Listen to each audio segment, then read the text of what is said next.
दिल्ली में इन दिनों चुनावी प्रचार प्रसार में सभी कैंडिडेट उम्मीदवार पूरी तरह से लगे हुए हैं। सभी ने अपना पुरजोर कोशिश कर ली है। आपको बता दें 5 फरवरी को मतदान होगा और 8 तारीख को रिजल्ट आ जाएगा।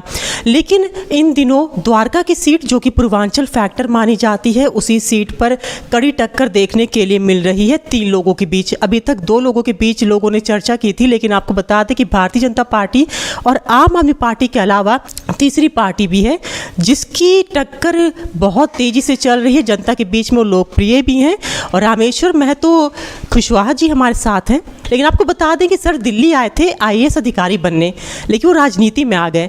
तो सर के बारे में सब कुछ जानने के विस्तार से चलिए सर के पास चलते। सर आपका बहुत स्वागत है। बहुत बहुत धन्यवाद और आपके सारे व्यूअर को बहुत बहुत नमस्कार, प्रणाम सभी को। जी सर, सबसे पहले तो आपके राजनीतिक करियर के बारे में मैं जानना चाहूँगी, क्योंकि जैसा मुझे पता है कि आप बिहार के रहने वाले हैं। IAS अधिकारी बनने आए थे, तो सर कैसे इस फील्ड में आ गया? मैं एक्चुअली सीतामढ़ी बिहार का रहने वाला हूं और मैं यहां पढ़ाई के सिलसिले में IAS की तैयारी करने के लिए आया था। उसी बीच में अन्ना आंदोलन शुरू हुआ, उससे प्रभावित होकर के आंदोलन में शामिल हुआ। उसके बाद आम आदमी पार्टी बनी, आम आदमी पार्टी की सरकार बनी, यहाँ पे बहुत अच्छा काम कर रही थी। उससे हम लोग बहुत प्रभावित थे और ईमानदारी के रास्ते पर चल रही थे। लेकिन जब दूसरा टर्म आया तो वही पार्टी पूरे भ्रष्टाचार में डूब गया, जिसके कारण से हम लोग को अपना रास्ता अलग चेंज करना पड़ गया। सर आप IAS अधिकारी बनने के लिए यहाँ पर आए थे, कौन सा साल था वो जब आप आए? वो सन 2001 के आसपास हम लोग यहाँ पे आए थे और पढ़ाई कर रहे थे। और हम लोग आर्थिक रूप से थोड़ा सा कमज़ोर भी है, तो साथ में काम भी कर रहे थे और पढ़ाई भी कर रहे थे। तो सर आपका फैमिली बैकग्राउंड क्या है? हम लोग एक छोटे परिवार, किसान परिवार से हम लोग बिलोंग करते हैं और हमारे पिताजी किसान हैं और किसान करते हैं और उसी के माध्यम से हम लोग का परिवार चलता है। अच्छा, 2001 के आसपास आए, उसके बाद मैं यहीं का होकर रह गया। तो सर आपने कितने टाइम तक कोचिंग की थी IAS अधिकारी बनने की? कोचिंग हमको 2 टर्म एग्ज़ाम दिए थे, हम IAS के लिए 2 टर्म एग्ज़ाम दिए थे। उसके बाद पारिवारिक बैकग्राउंड कमज़ोर होने के कारण हम लोग ज़्यादा उसको आगे नहीं बढ़ पाए और परिवार का भरण पोषण भी करना होता है, तो उसके कारण से हम लोग का पढ़ाई थोड़ा सा डिस्टर्ब हो गया। अच्छा सर, तो उसके बाद फिर आपने कहाँ से शुरुआत की? आपने पढ़ाई छोड़ दी, फिर आपने अपनी फैमिली पे फोकस किया, लेकिन फिर उसके बाद क्या किया? फैमिली पे फोकस किया, लेकिन उसके बाद भी हम समाज में लगे रहे। समाज में तो हम बचपन से लगे हुए हैं और समाज के साथ यहाँ उसके सुख में दुख में साथ देना, काम करना। और राजनीति में आए तो फिर राजनीति के माध्यम से भी लोगों का सेवा करना। मेरा मन में सिर्फ सेवा भावना ही था, तो कहीं जहाँ सेवा करने का मौका जैसे भी मिला, जहाँ भी मिला, हम सेवा भाव से काम करते हुए और आज यहाँ तक पहुँचे। सर आप क्योंकि बिहार के रहने वाले हैं और बहुत महत्वपूर्ण सीट से आप चुनाव लड़ रहे हैं, तो सर क्योंकि आपने आम आदमी पार्टी अन्ना हजारे के आंदोलन से शुरुआत की थी, तो क्या हुआ जो आपने उनकी पार्टी को ज्वाइन नहीं किया, छोड़ दिया?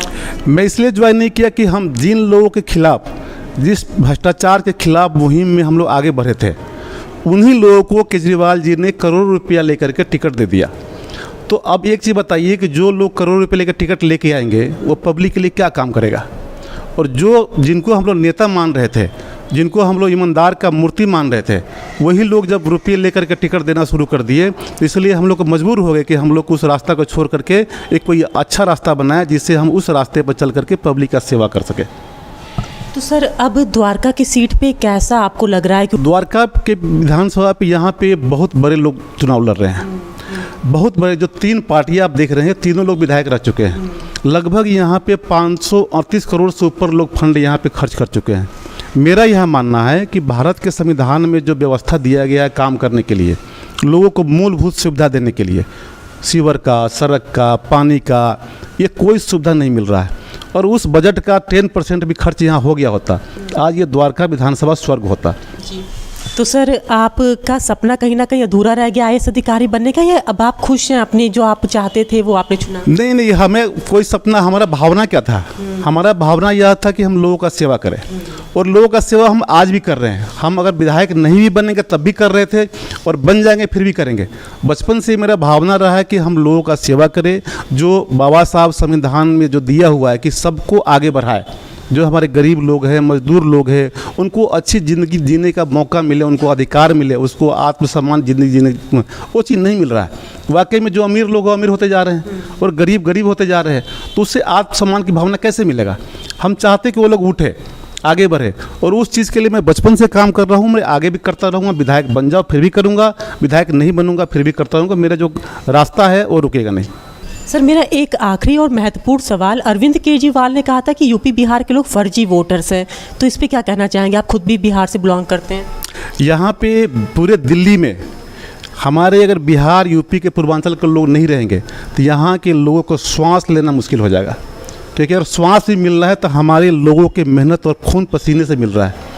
यहाँ के हमारे मजदूर भी हमारे हैं, तो यहाँ के IAS अफसर भी हमारे हैं। यहाँ के लोग जो रेहड़ी पटरी वाले अगर हमारे हैं तो यहाँ के IPS अधिकारी भी मेरे हैं, और सेंट्रल मिनिस्टर में भी वहाँ हमारे हैं। कहीं कोई जगह नहीं है जहाँ हमारे लोग नहीं हैं। इसलिए अगर वो अपने बात को वापस ले, नहीं तो ये बहुत बड़ा गलत हो जाएगा बिहार के लोगों के लिए, पूर्वांचल के लोगों के लिए और अरविंद केजरीवाल जी के लिए। सर आपको लगता है कि इतने ऊंचे पद पे बैठे हुए व्यक्ति का इस तरह की बात करना सही है? बिल्कुल गलत है। हम लोग पहले भी इनका विरोध किए थे और मैं आपके इन चैनल के माध्यम से विरोध करता हूँ। पूर्वांचल के सम्मान में अगर कोई ठेस पहुँचेगा तो हम लोग चुप नहीं बैठेंगे।